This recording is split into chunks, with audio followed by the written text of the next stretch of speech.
session dugani aina first period chang da ngari ba Dennis ka dem ko every subject is my compare dum la kani every teacher na so mai dum ngani ngasi sai ko da mere yaw da respect yaw ni mo aduna mo exercise sa school sa tam da da school sa lai nga maroi mo start bi ga hadra na chana ai sa school da thopa ra to sana ai ya su no ko su ko ji khalle ko ko na ekta action lo ko ni ngam ko ni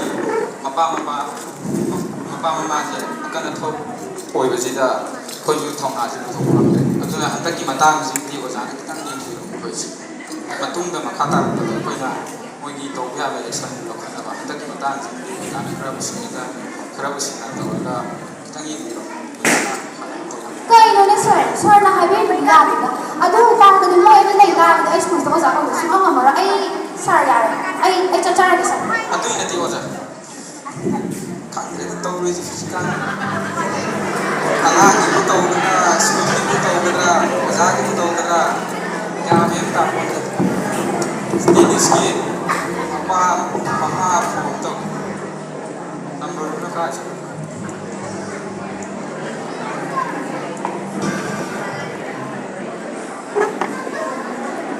hello si Dennis mama ai biro oh Dennis to ma Swiss banda kra problem the do habet lakbi ya bada oh ado lakbi bada deba di mama do habet pau biro lakbi abdi moi mama do ngang bakra wali sana bakra mai de tuna madam la bada Dennis mama su yo biro kon ngai na thamenge de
Besar bayan na dito tayo, sir.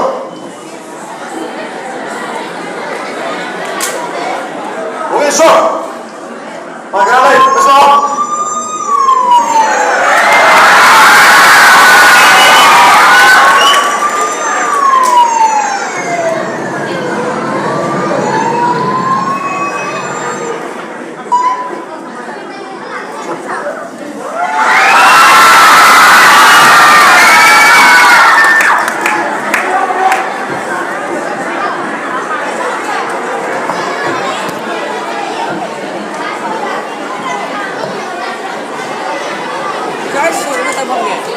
Kita panggil Pak.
School dia di mana profesor?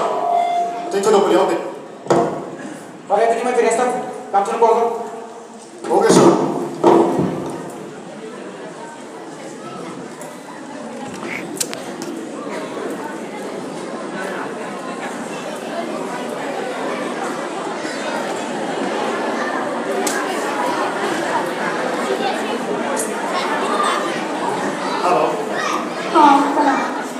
Sejak Dennis sebenarnya saudara. Oh, mana kenal dia? Dennis tu hingga nama je asyik bahasa Indo panggil. Kita tu nak napi nama kita. Kami bicara. Kita tu nak terasa belum?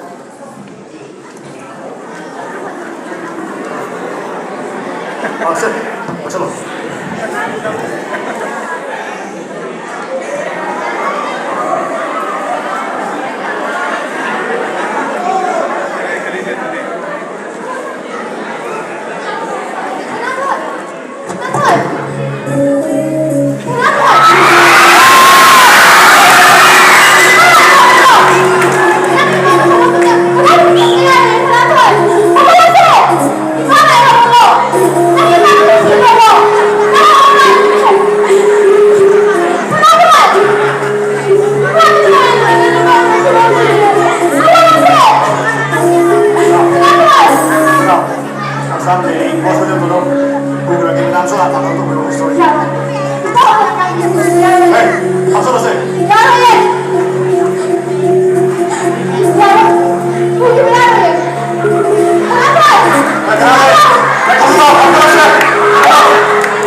ꯃꯃꯥꯟꯅꯕꯒꯤ ꯊꯋꯥꯏ ꯊꯋꯥꯏ ꯊꯥꯔꯦ ꯅꯠꯇꯦ 이상하게 제가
나. teacher saya nak kasi.